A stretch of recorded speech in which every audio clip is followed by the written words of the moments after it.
Alright guys, been a long day, but quite successful. I'm finally done with the Chinese nightmare.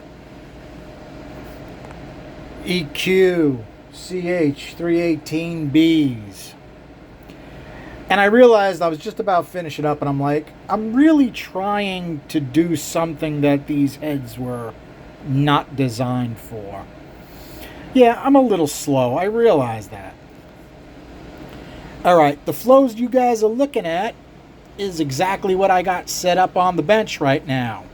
That's through the carb, through the intake, through the head. 278 CFM at 0.575 lift. Interesting swirl curve, right? It doesn't swirl until it comes off the short side radius. Kinda interesting, right? I also float it at 36 inches. And it still lost it almost in the exact same spot. So, like I was saying before, anytime I did low pressure testing versus high pressure testing, if it was good at one, it's usually good on the other. What I would like to do with this is I'd like to put you guys on pause for a second, pop off this carb, and run the string through that intake. I think there'll be people that would be interested in seeing that. Oh, by the way, most cylinder heads don't flow this much. This is through the intake and a carb. Not bragging, just stating the fact, guys. Just going to put a little clay around the edge to reduce the turbulence going in a little bit. Alright guys, you're still there. I'm just about ready to fire this up. I will start it. I will see what I can get out of it as far as flow, because it may be different now that it doesn't have a carb. It may not even go to 278. We'll see. I don't know if I'm going to be able to do that with the camera on. Let's see what I can do.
Alrighty, The only thing I can say about that string is it uses that entire opening of that port. We've got velocity everywhere on that port, as far as I could tell. So what do we have to talk about here? Let's take a look at 300. 300 we're almost 195.1. Better than some heads do, by the way. Okay. At 500 we're 265.4. If you crank it up slowly to 0.575, you get 278. After that, it loses it over the short side. It's not as bad as it was because I did more work to it since the last time you've seen it. I know. Bizarre, right? What is this, the 11th cut? I think it's the 11th cut. Ugh. But I'm done with it. I think it's more than enough to get done what we have to do on 387 cubes and 7,000 RPM. If you don't think it'll do that, you just let me know in the comments, and we'll have to change some things. Let's take a look at the regular flow sheet. We have the final on the intake and the final on the exhaust. Okay, I didn't realize I had two different flows on this sheet because I'm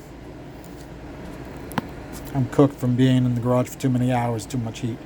So what I did is I took these flows, which was the rough pinch. It does have a slight polish on it now because it didn't gain anything except it topped out a few CFM better. This one was a touch better. Everything else was, well, a couple of these are better, but only a tiny bit. So I decided to polish it. It is polished on what we have now. Okay, so these pluses and minuses are in reference to these flows. How'd we do? Pluses across the board. Charlie, how could you possibly have done that? It was simple. I did more work to the short side radius and the straight wall. I was able to take a lot of metal out and make it really straight, which is really a small block Chevy trick, but I don't think the Mopar is going to know that it's made like a Chevy. It'll be fun. How'd we do as far as our speeds? I can put the pluses and minuses from, actually they were from this, and put a line here so I know what these speeds are, but we can take a look at them. Okay, these are our speeds, but they were at 500. I didn't take them at 500 this time. I took them at 600. So, what do we got? Let me see if I can clean that lens. It looks dirty. Okay, speeds. Pinch got bigger. Quite a bit bigger, actually. Because our pinch speeds were excessive, all right? 350 is not happening. Well, I made it quite a bit bigger. It went down. Notice how even it is from the bottom to the middle. And the top, which actually got a lot of area,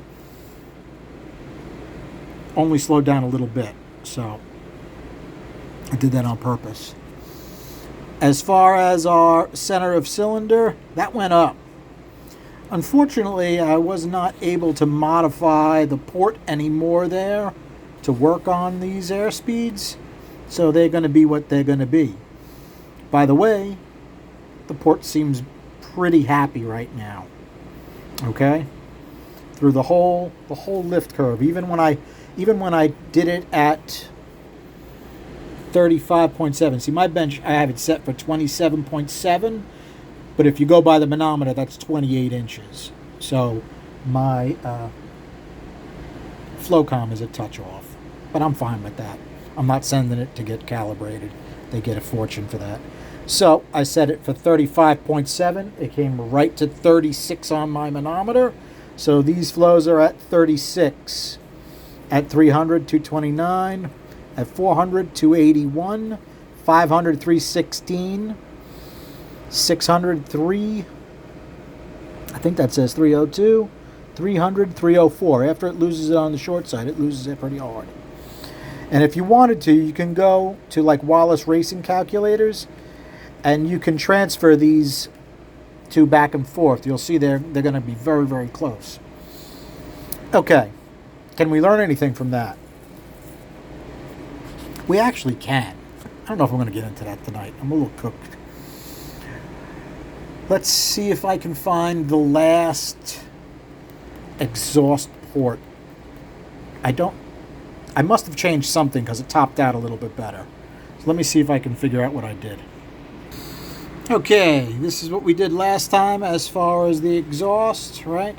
And these pluses and minuses are against these flows. So what did we do? Plus, plus, plus. We only have, here we had two noise. We only have one noise here, which is good. Step in the right direction. Plus, plus, plus, plus, plus equals plus, minus. Tops out like 0.6 of a CFM better. Okay? And I think I put a little more area on the outside of the port to do that. And I did that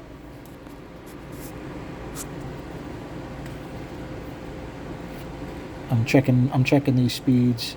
I don't remember why I did that, because I thought a little bit bigger port would be a little better at this point. So how did we do as far as speeds? Let's compare them to these speeds. Let me put pluses and minuses in. Okay, not a tremendous amount different, but a slight amount different, and it's a very happy exhaust port for being as small as it is.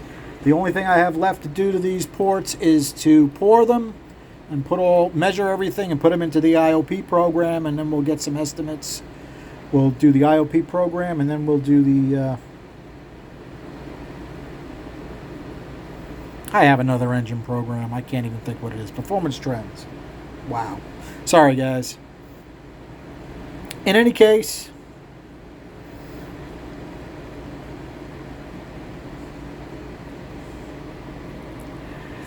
I'm losing my mind. Sorry. In any case, it took a ton of work to figure these out, but I think I've got a pretty good handle on them at this point. Please don't say you have a set you want me to port. They're not worth porting, not like this. We're better off starting with a much better cylinder head. Okay? I don't think I can make that clear enough. These are not the heads to try to get 280 CFM out of. Unless you're better than me, which is possible. Okay? I should have CC'd them beforehand. We can go by the website. I think they were supposed to be about 170 cc's. They're going to be considerably bigger than that now. I don't know if they are as big as the Trick Flow 190s or 195s that Eric Weingartner tested not so long ago. Interesting stuff. Make sure you check that out. You know who else you need to check out? Chad Spire.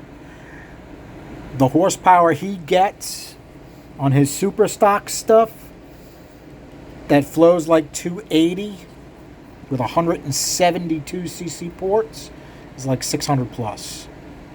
Super stock stuff is amazing. I'm blown away what they do with that stuff. Excellent tech. Excellent tech. Be sure to check them out.